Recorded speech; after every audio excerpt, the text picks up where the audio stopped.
Hello mayam, ngasi ay jumda halani mayam. Ado halamdagi mamana siga chak thongna lore, jerum thongba ama, adagi haina gaga thongba ama leire, asi ay charaga ay horen ngahak leiraga hingon changani adugi shu idum video namakke mayam da inghalake. Mayam sise koi toningongni mayam ay hojik pugidoini phajadra.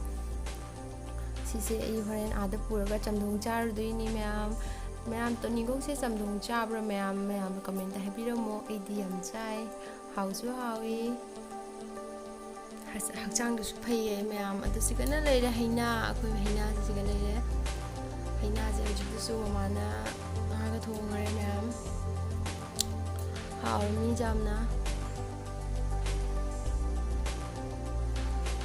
Hojina mayam koi mosumi pale na haiba mamana do ije nguri bane adu siga leire mayam mosumi je palami ahama pan badadi manga ka pale ba do handak ti mayam palami mayam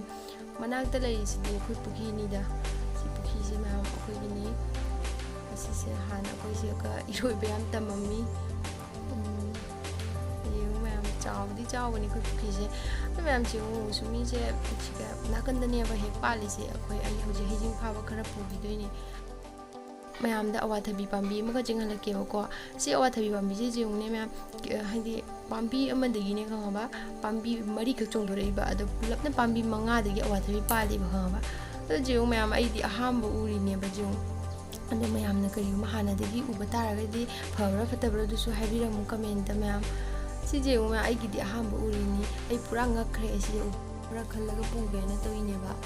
hajing phaba khara khallaga hegle ahum khaktang purei mayam hajing phaba se khallaga ahum khak pure atai di piori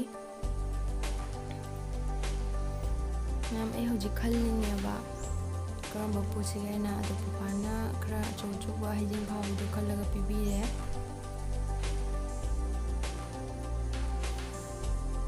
sigana no pa pambi ni mayam koi no ba pali je ba mayam